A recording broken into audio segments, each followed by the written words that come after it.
all babies, no matter where, when, or how they were born, are born with this set of blueprints through the first 13 months. But when they're in buckets, it hinders it. They don't get that sensory input from their environment at all. The plasticity of the brain in the first 2 years is unparalleled. Like, that is the most formable your brain will be about learning things in your whole life.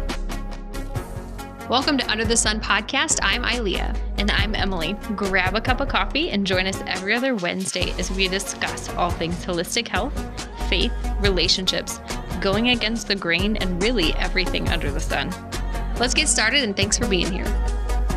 Are we doing this? Yeah, we've been rolling for like 2 or 3 minutes now. Nice. Oh my gosh. I'm so excited about this podcast because we've talked about it for, I met you when I was like 20 weeks pregnant. Yeah. Now I'm like a million years pregnant. Yep. And I've wanted you on for forever, and we both threw back. I was sick, you were sick, kids were sick.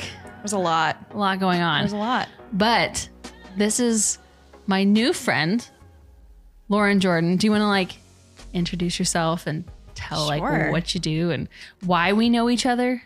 Maybe? Yes. Okay. So I'm Lauren Jordan. I am a mom, I'm a wife, and I'm a chiropractic physician. I just opened my own practice in Bloomington. So yeah. And we know each other from that environment. Yeah. So I had butt pain and sciatic pain. And so I was Butt like, pain. but like, no joke. Like I walked in, like did the appointment, and like we both, I don't know what it was. Like we just instantly started talking about like, I don't know. Everything. All things, like everything holistic and all this stuff. But what caught my attention, and we'll maybe get to this a little bit later, was like you had a big poster on the wall of different babies in different like crawling positions. Yes. And you kept like referring to it. And I was like, it's weird that the example is a baby as you're telling me like a grown person, a grown woman what to do. So we'll get to that, but I'd love to start if you're comfortable. She just had a baby a year ago, almost exactly a year ago. He just had his 1 year birthday. When was that? April 16th. Yeah, that just happened. That just happened. So it's been a year, and I'd love to hear about your birth story with Jeremy. Sure. Yeah. So I was 39 and 1, and I thought I had many, many weeks left of my pregnancy. Woke up 7:30 a.m. and I lost a little bit of my mucus plug. And I'm like, oh, cool. Like that's, maybe a sign of something happening kind of soon. Texted. You have to our tell doula. them what you were doing the day before though. Okay. Yeah. So 2 days before, I cut down some enormous bushes in our backyard. No, they weren't bushes. They're damn trees. She took down trees. Yeah. With my father-in-law, we Yeah. chopped them right down, drug them to the curb, my big pregnant belly waddling to the curb. It was awesome. Yeah. And I was really hopeful it would put me in labor, and it did. So if someone needs to be in labor soon, you cut down Just pick a tree. It doesn't even have to be your tree. It doesn't have to be your yard. Just cut it down. Go for it. Cut it down. Little chainsaw and everything. You're fine. Were you using a chainsaw? No, my father-in-law. Oh, okay. I was like, no, not me. Dave, who's on the switcher board. You say hi, Dave. Hi. He won't even let me use the leaf blower. He's like, it's too loud for the baby's ears inside of the, and I'm like, is it? And I'm like, I love leaf blowing. I love mowing, and he won't let me do it. Anyways. Yeah. So I did that 2 days before. Okay. Two trees were chopped down, dragged to the curb. And then, lost my mucus plug, text our doula, Shannon. And she was like, looks like things are starting to go. And I didn't text her a picture of my mucus plug. Was it your whole mucus plug, or was it just like little chunks? It was like kind of chunks. Yeah. Yeah. It wasn't like the whole shebang. At least I didn't think. Yeah. But I never saw more of it. Did you ever take a picture? I did. Okay, I did. good. I just didn't send it to her because she told me, she's like, everyone sends me pictures of their plugs. And I'm like, I'm not going to be that person. So, so I have the picture, but no, I never sent it to her. Okay. So then I went to Starbucks, got a venti water, and because their water just hits different when you're pregnant. I don't know why. Okay. If you haven't yet, try it out. Interesting. It's so much better than normal water. Then I went to Smoothie King. Then I went home and had a gluten-free waffle. Started watching TV, just hanging out, took a little nap. And then Dean came home. My husband, Dean, came home for lunch around 12:30-ish. And I was getting a little uncomfortable, but I had Braxton Hicks like throughout my entire pregnancy. So I didn't think anything of it truly. And he wasn't like concerned, but he was like, oh, cool. Like we lost the plug. Great. We have a couple days probably. We had a Harry Potter marathon like queued up, like ready for days and days of labor. I love that Harry Potter was the choice. Yeah, That's awesome. It's Dean's choice. Yeah. Oh, and I was like, okay. that's fine. We can do that. I had Desperate Housewives on my Really? queue. Mhm. Yeah. Just to get through the whole thing, you know? Yeah. And then he went back to work around, I don't know, probably 1:30, and I texted him at like 2:30. I'm like, you need to come home. This is like, things are different. I don't know. Things just, Yeah. and it was a Friday. I'm like, just come home early. Yeah. By the time he got home, probably an hour-ish later, because he had to wrap some stuff up. Because again, we did not think I was in labor. No one thought I was in labor. By the time he got home, I was Not even you. No, from what I've heard. So very in denial. let me just make this clear that like she said she called our doula. So we, by just happenstance, we have the same birth doula, and we, because of probably the birth center, I would say, but like I met you guys separate, and then we were like, oh, we have the same doula. That's crazy. So just wanted to tie that together, but yes, continue. Yeah. Didn't think you were in labor. No. If I quote our doula, Shannon, she says she was in denial for sure. She did not think she was pregnant. No. She was well, you knew you were pregnant, but she did not think she was in labor. No, I think I'd still be in my bedroom. Like if she didn't tell me to leave, I think I'd probably still be there. Why do you think that is? I don't know. I just really didn't think I was going to have the baby. I just never thought it would come out. Was it that you didn't want to get your hopes up to be let down? Probably. Yeah. Cause you hear all the time, like, you know, they're going to send you home if you're not actually in labor, and you have to wait until you're in active labor, things like that. So I was like, surely I can just wait. Like this will just go away. It's prodromal. Like this is not real. So Dean comes home. I'm in the bed, just cannot get comfortable. And then he just starts folding some laundry. And I remember looking at him like, I need you in here. What are you doing folding laundry right now? And then from there, things just kind of escalated pretty quick. I don't remember the transition like of getting on my hands and knees on the floor, but then I was. And then Dean was seen running through the house trying to, because I mean, we were packed, but not packed in the car. Yeah. He was throwing everything in the car. We had our car seat installed already, so that was good. But throwing everything in the car, called his mom to come get the dog. Got everything, you know, and by the way, he was still running upstairs to squeeze my hips for every single contraction. Oh, geez. And I'm still in denial. So he's timing contractions at this point. And this is same day. So this is like 4:00, same day, Friday. And so dog's gone, car is packed. He has to get me downstairs somehow. And he's calling Shannon and our doula. And she's like, yeah, I mean, I'll meet you there. I'll be at the birth center. And then he called the birth center. I don't know which one came first because my eyes were closed this whole time now. And were you doing like hypnobirthing, or were you just okay? Yeah, I had my little earbuds in, and I was listening to some breathing exercises and things, and just making my way. And I would hit the floor because our floors are kind of it like echoes through the house. So I'd hit the floor every time I felt a contraction coming, and he would run up and squeeze my hips. It's like Morse code in labor. And he knew, like, we didn't discuss this. It just happened. Yeah. And so then he somehow got me downstairs, and then I had to pee really quick. So I don't know how I got on or off the toilet. Don't know how I got in the car, but I remember that. Remember? No.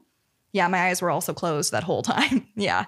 And Ashley at the birth center was our midwife, and then Shannon was there, and Cassie was our nurse. And 8:17 that night, he came fast. right out. So he got home probably around 3 or something. Yeah, it was like 3:30. Yeah. And so I think we got there at like 4:15 or 4:30.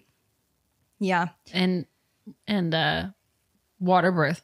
Right? Yes. Yep. So I still apologize to our doula, Shannon, for this, but as soon as she got there, I threw up. Like it was like, I don't know what happened. That's transition. Yeah, it was tough. So as soon as, and she caught it. So that was really sweet of her. Yeah. And then, so they had me labor on the toilet for a minute. Hated that. Yeah. Labored on the bed. Hated that. Got in the tub. Never looked back. It was amazing. I went from like horrible 10 out of 10 pain to a manageable 6 the rest of the time. So amazing. Yeah, it was really good. And my water didn't break until I was pushing. So that's awesome. That was, What's the name of that? Do you remember?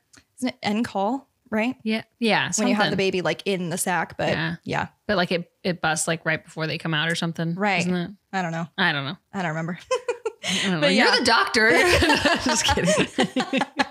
I'm just kidding. I don't remember. And then beautiful cool, Jeremy was born. Jeremy Monroe. Yeah. So part of the connection was that the birth center like your advertisement was there at the birth center. And actually like I sent you a Marco Polo later of me zooming in up on your face when we were there for an appointment. But that's like how I figured out, because I was like, I want a chiropractor, but I want a female because like, I don't want to be like, I don't want to be like pregnant and like, I don't feel like I can complain the way I can complain to a woman, because like, who's done it? I'm like, let me just tell you what's going on. So yeah, I called you and I think was it your cell phone? It was, yeah. Cause I remember calling and then you're like, oh, hey, sorry, it's Lauren. Like I missed your call. What's up? And I was like, I don't even know if you said what's up. You're like, how can I help you? And I was like, oh, she's cool. And I was like, okay, do you prefer like Dr. Lauren or Lauren? And you're like, oh, whatever. And I was like, this is going to go well. This is going to go well. But now like things have changed a little for you, which I'm so excited. Cause like, even though I'm 37 weeks now, we met at like 2022 something. Yeah, I think 20. And at the time I was like, you were working for a different practice. And I was like, are you ever going to open your own? Like, oh my gosh, like, because I love meeting, I don't know why, but like when I meet someone and I like them a lot, I'm like, what business can I help you start? Like I have dreams in my brain overflowing. Please let me like help you. I don't know why.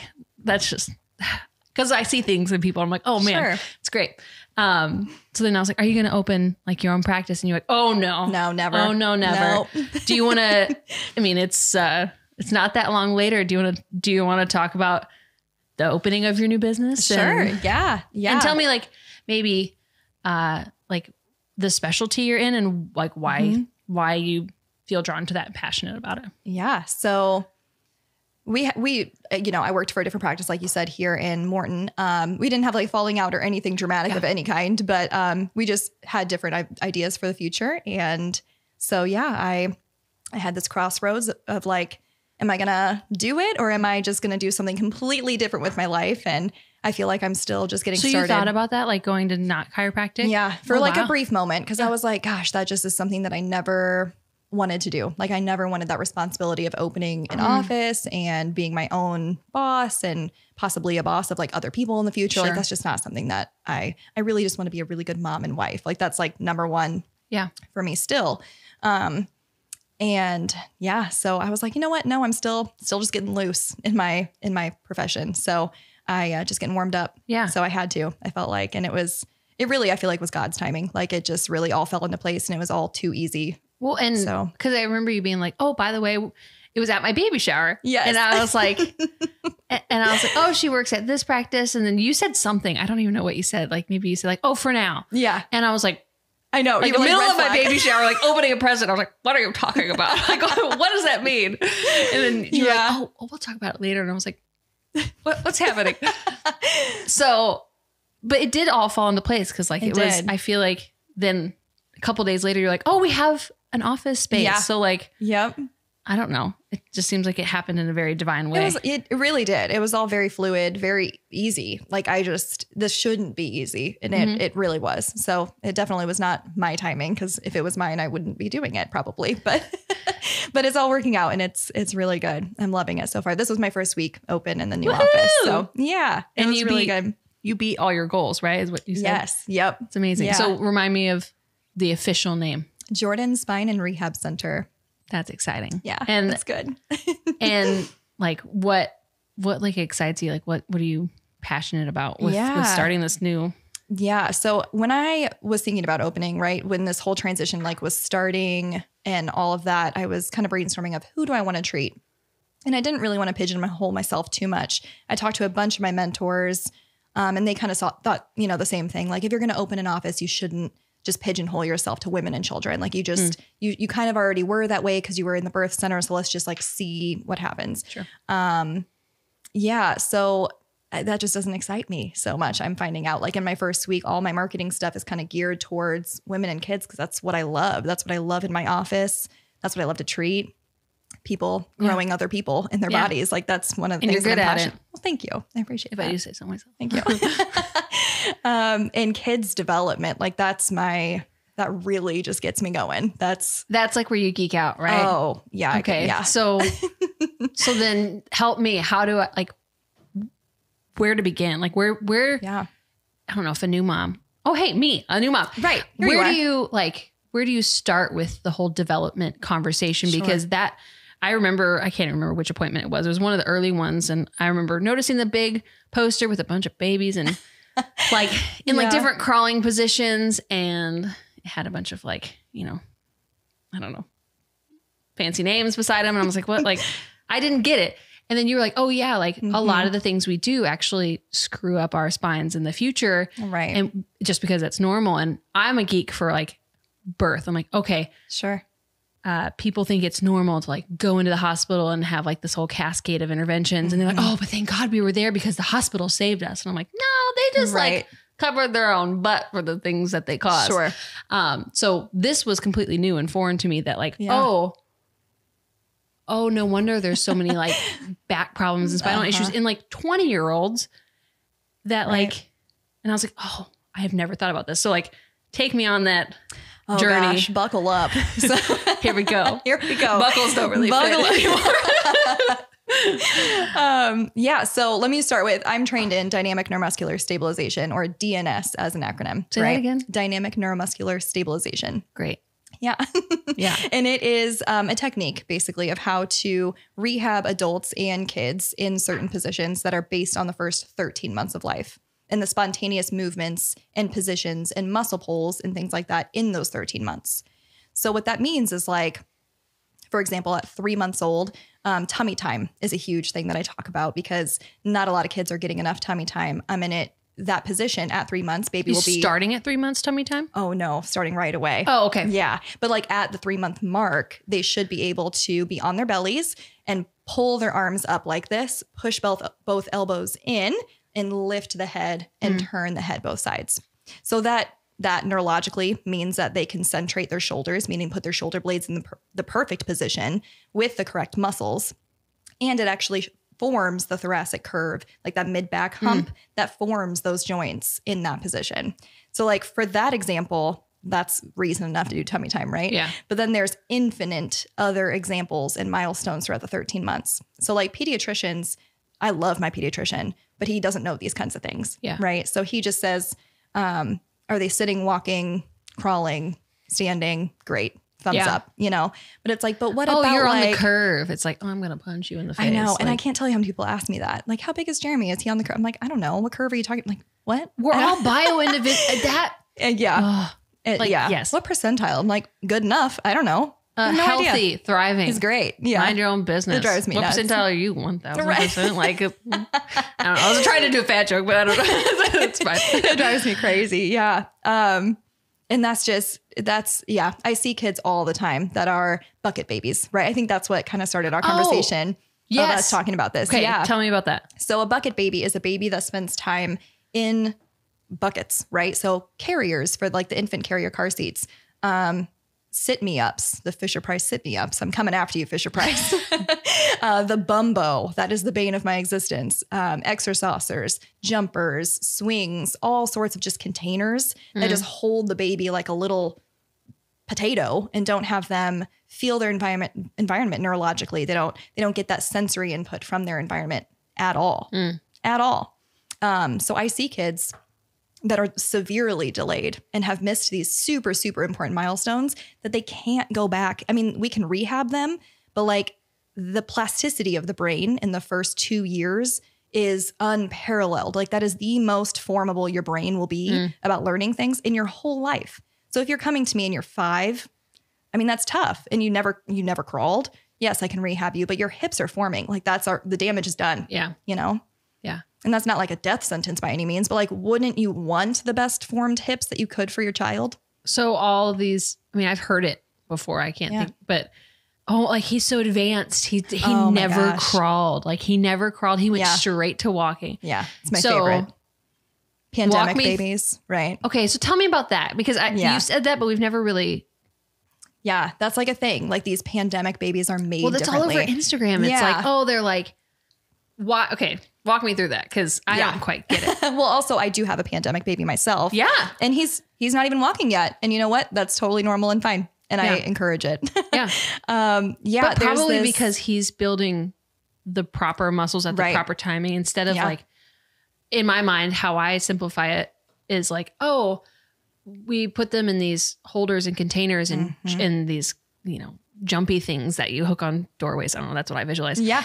And make them jump and put that pressure on their spine before it's ready, or just pressure on their knees or legs or feet, anything. Exactly. And that is what is causing the advancement or the strength, because they're building muscles that they should have never been building at that time in their life. Right. That, and yes. And they are like we're cheating the system, right? So the brain is not ready to stabilize the hands or feet until like a certain point.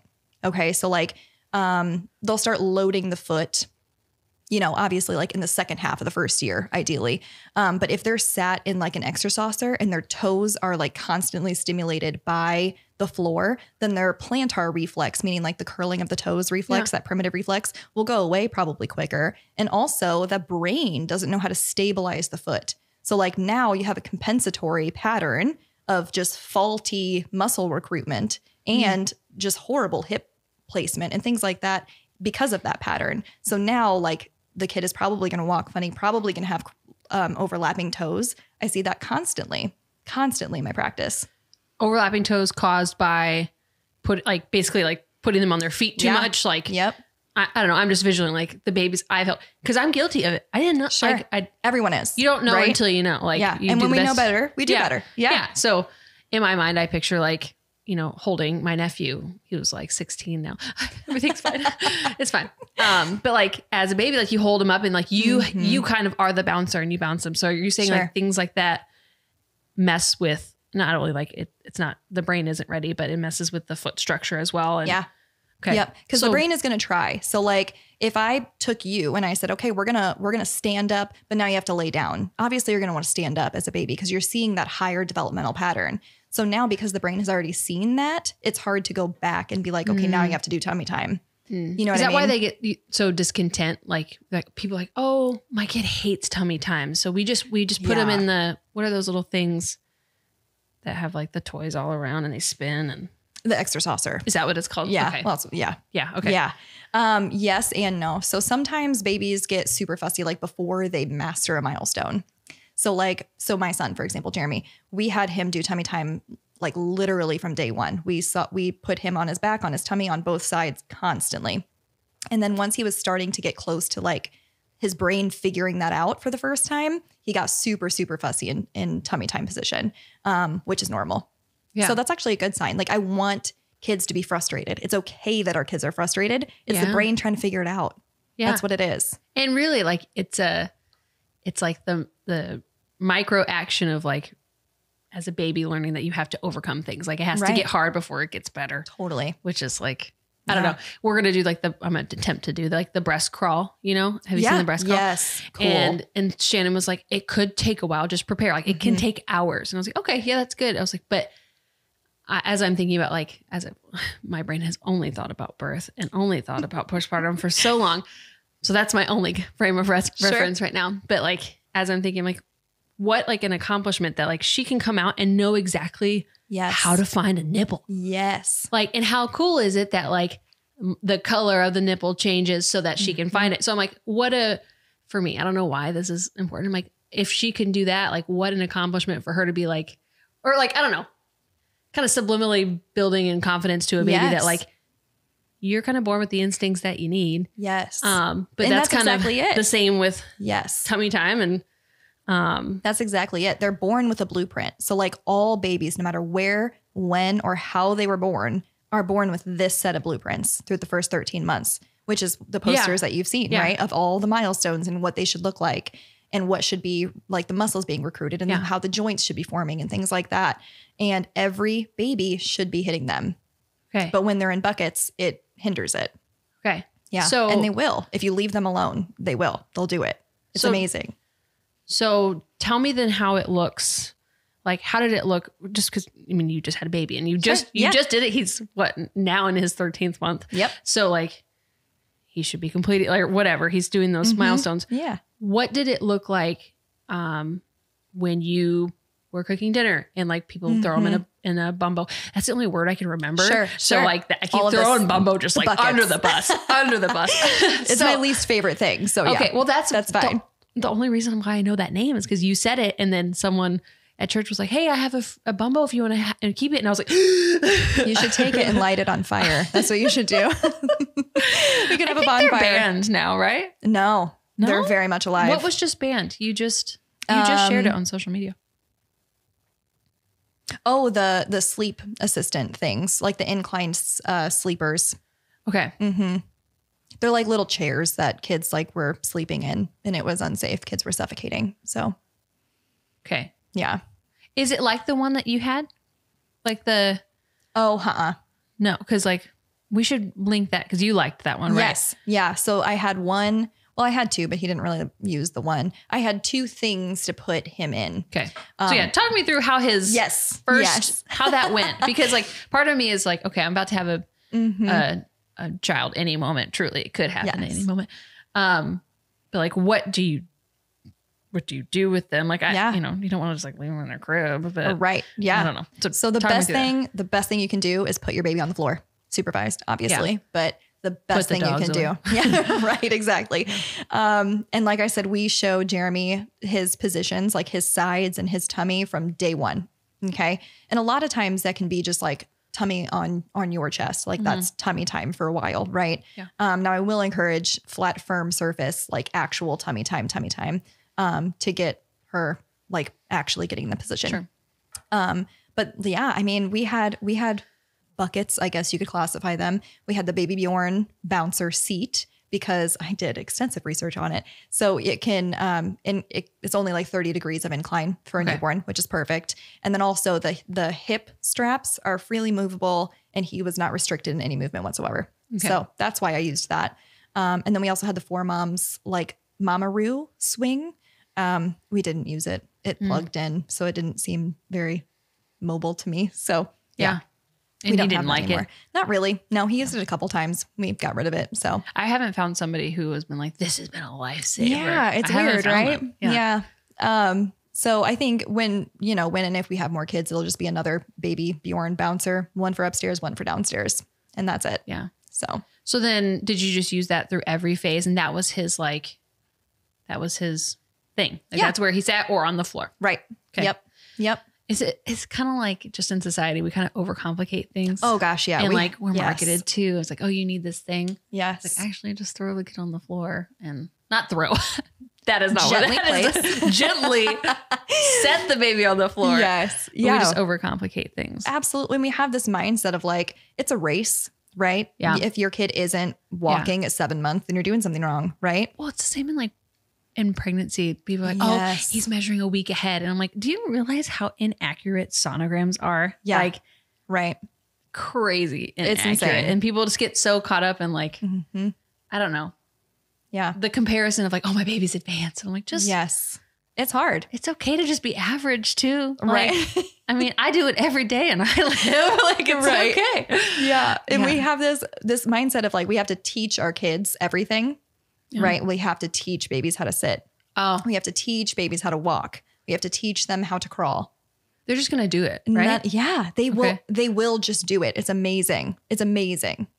And I had these moments, really, I truly did, because like I've been trained in this extensively, right? And then I have a baby and now I'm going to have to watch it. And I'm seeing all of my best friends have babies that aren't really doing this, right? That aren't like having their babies develop according to this plan, which was really hard as a mom. Cause it's like, oh, you're babysitting. Mine's probably 3 months away from sitting. Cause that's like an 8 to 10 month pattern. And he's never been sat before. So like his brain has never seen it and he did it, you know? Anyway, so that's hard, like as a mom to compare it that way. Cause it's impossible not to. It is. Yeah. And that's tough. Yeah, definitely. Because we're in a society that's like, we have to teach our babies to sit. Here's a bumbo. Here's a boppy. Yeah. And pediatricians are telling women to sit their babies. Yeah. All the time.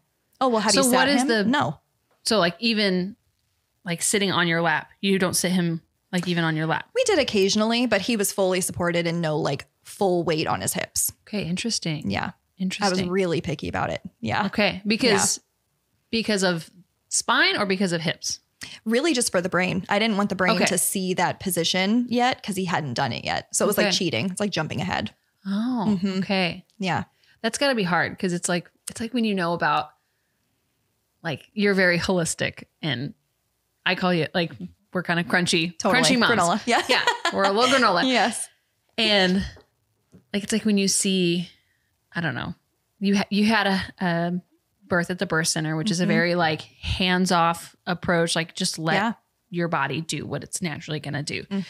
I bet it's difficult to then like see your friends do it. And like, it's difficult for me to see like friends, like go to a hospital and have all those things. And I'm like, it's so hard to keep my mouth shut and be like, I tried to tell you, like, but in a subtle, not pushy way. Like I tried, but it's got to be the same thing for you to see like development wise. Yeah. And then probably you see their future because you see it every day within your practice. Yes. Yes. It's really hard. It's one of the hardest. I did not anticipate that at all, being a mom and a practicing physician. Like I had no idea of that hurdle. It's an everyday type of battle. Okay. My close friends like know where I stand and I know that they know. So I don't comment unless they ask. Yeah. But it's tough.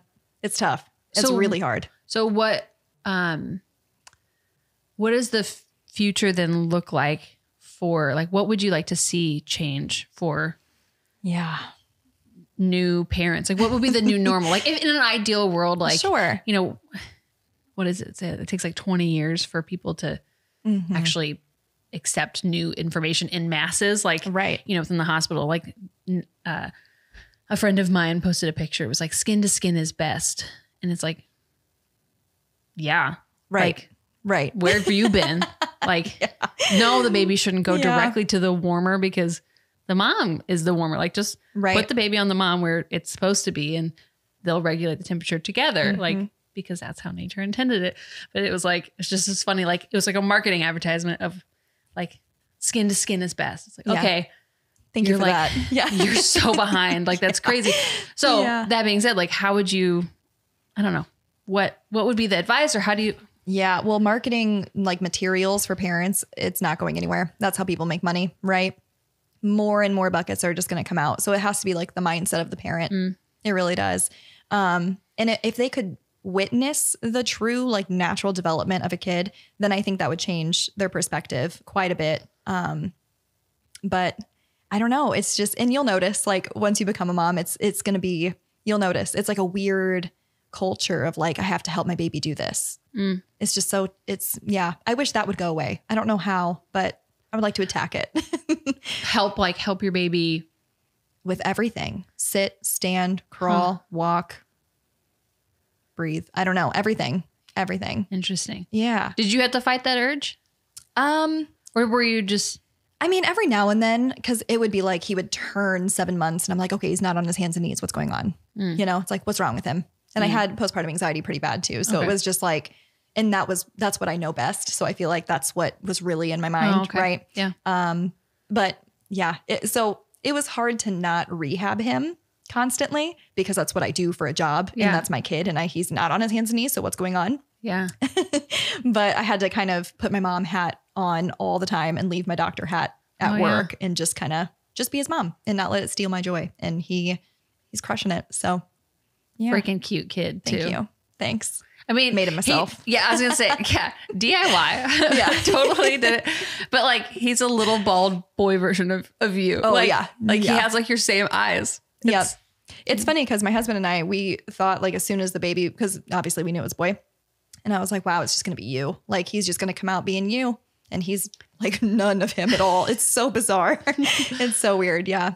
I mean, it's only fair that like, we kind of put a lot of work into this. Like, yeah, dang right. The kid should kind of hold more right today. You just put your microphone down. What do you want to add? Like, he put it down like, I'm going to talk about this. I was just getting prepared for some harassment. So. What? Well, no, I figured you would just talk about how our daughter's going to look just like me. Well, and I think she probably is, by the way. She probably will. There's like there's a caveman diet pregnancy book I was reading and I can't remember what it is, but I'll put it in the show notes that there's a theory that like babies come out looking like their dads. You know what I'm talking about? Yeah. Because in the Paleolithic, the caveman era, they didn't want the dads to kill the babies if it didn't look like them. So they don't like reject them. Yeah. Yeah. Mm-hmm. Yeah. Is that, I don't know, your doctor, do you find that to be true?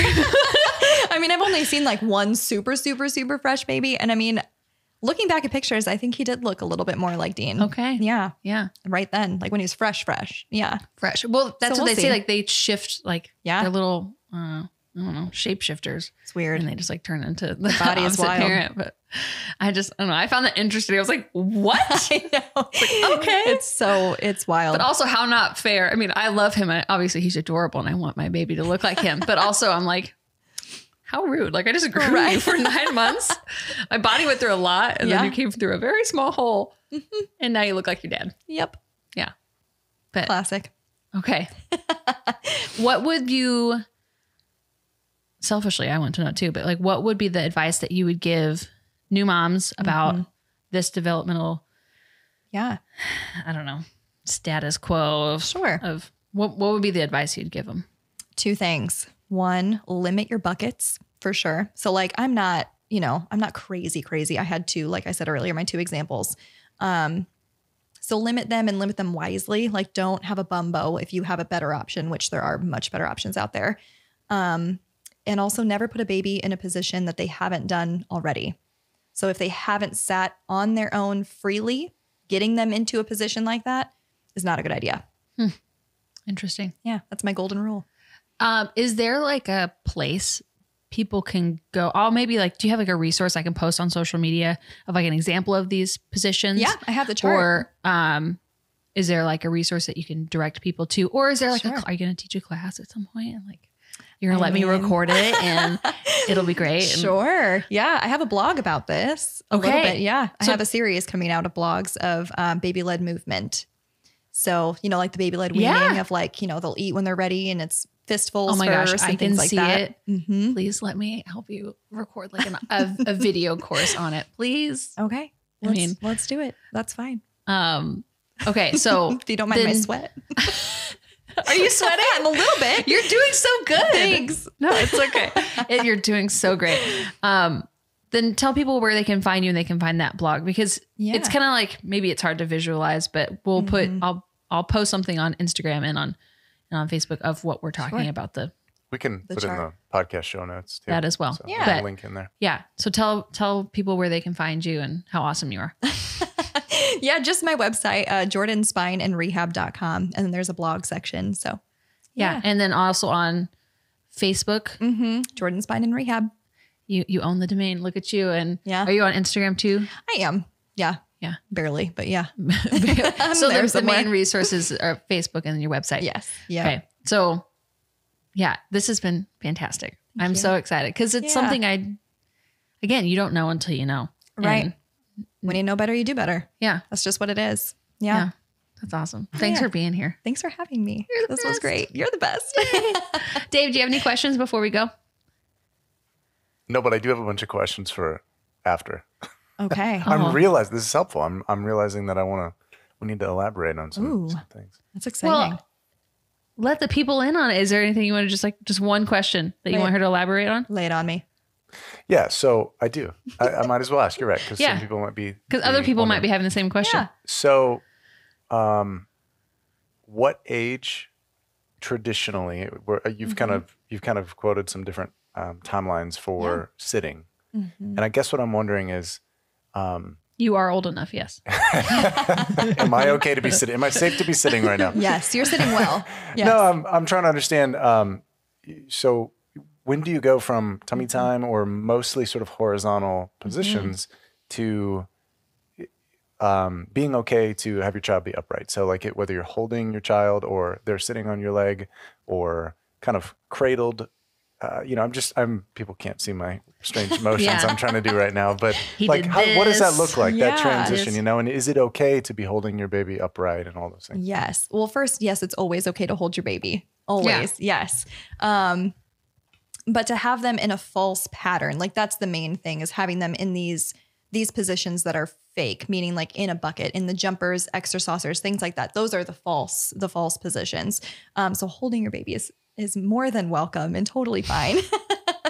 But babies will naturally get themselves into, we call it a high oblique sit in my world. So like their hand will be planted. So the palmar reflex will be gone. around 8 months, and they're going to be like on the side of their hip. That was an exercise that I gave you, actually. I don't know if you remember that. Yeah. It wasn't great. Yeah. It's hard in adults. It is. Yeah. Well, and when you're real girthy, it's real hard.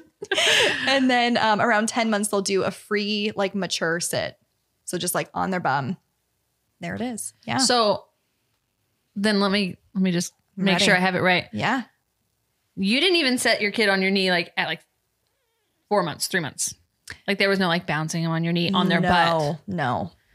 But We have again been very strict. So just, because the brain isn't ready. Right. And then the hip. So like, which Exactly. means the rest of the body isn't ready. Exactly. Well, and that makes sense, because when I just sort of picture that in my mind, I mean, everybody does that. And what you typically see is like a baby sort of slumped over, Totally. you know, being held up Yeah. by their rib cage and just sort of like not really supporting Just a themselves. potato. Yeah. So something that, and tell me if this is wrong, and this is not really an important question. I mean, it is, but those like boppy things, I see people like put their baby on their tummy and their back's like, and I'm like, I would be uncomfortable. What? Yes. What? That's not tummy time. That's No.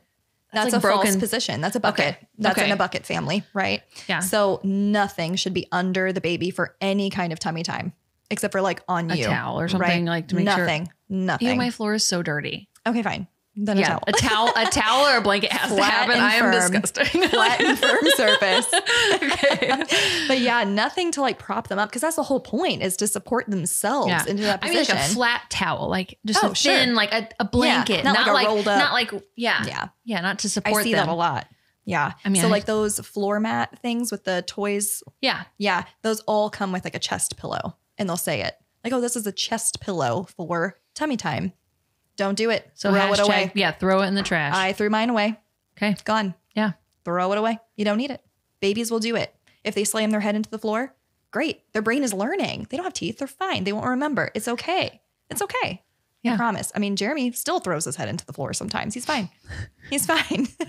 Well, kids they're durable. Like obviously, Yes. be careful with your kids. Like don't be abusive. But that's how We're they not gonna. learn. But it is like Yes. if you constantly like, I think of like helicopter parents that are like, oh my gosh, Yeah, it's the corner. the Oh my gosh, corrective. oh my gosh, and I'm just like, let them bump their head a couple times, and they'll stop. They'll become situationally Right. aware and stop doing it. Yeah.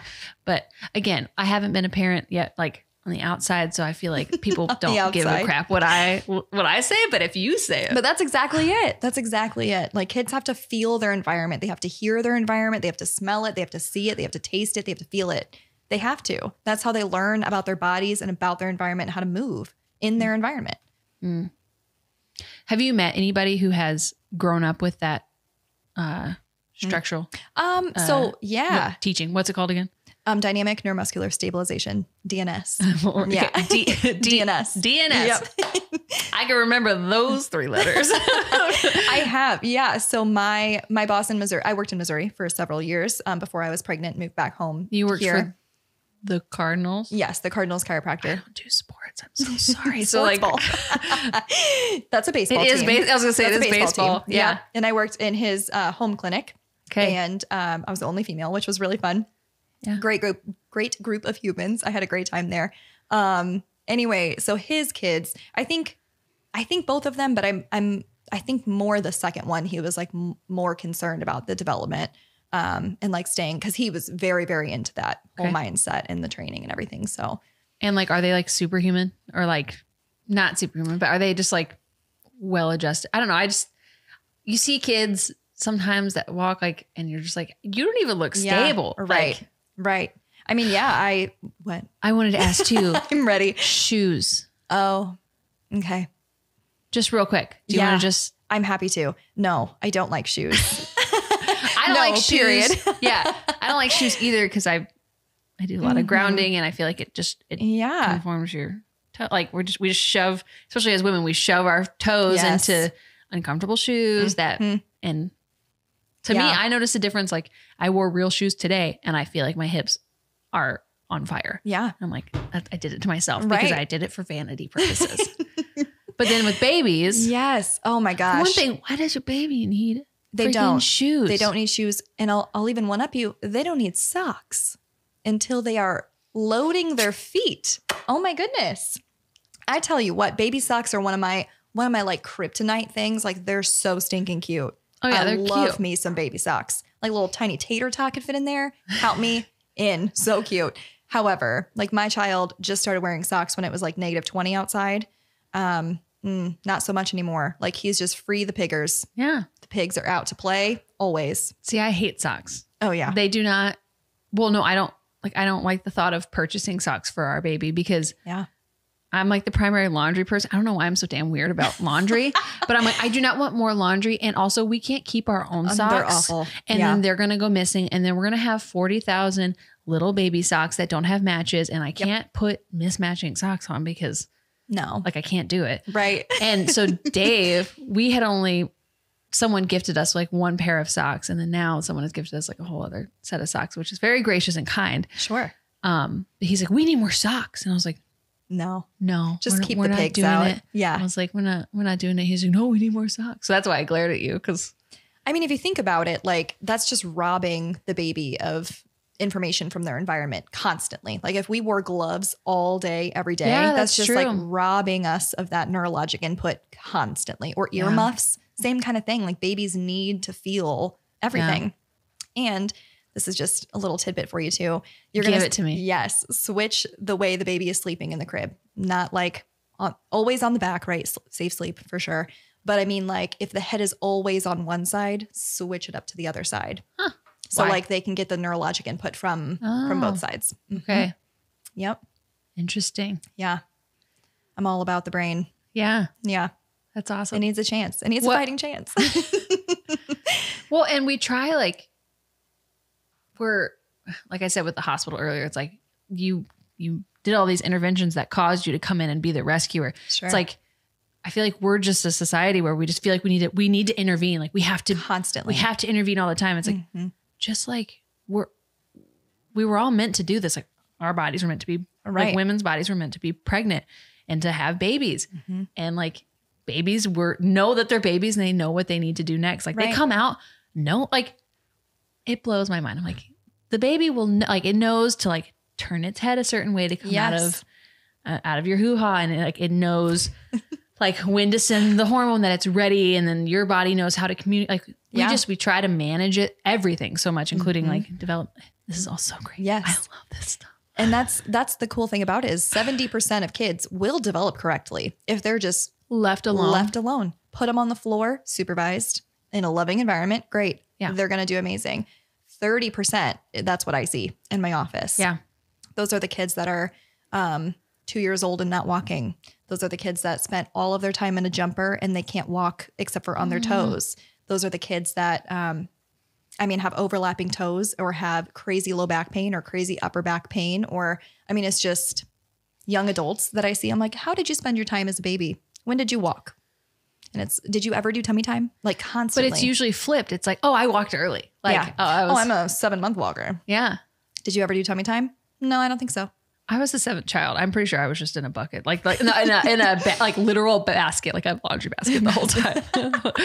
Better than a bumbo. Well, so mom, there's that. My mom said I was hard to soothe apparently. And so there would be basically laundry in the basket and the kids would put me in the basket and there was like a kitchen and then like basically a way to like walk around the kitchen in a circle. So they'd pull me, like wrap a belt around the basket and then just drag me until I fell asleep.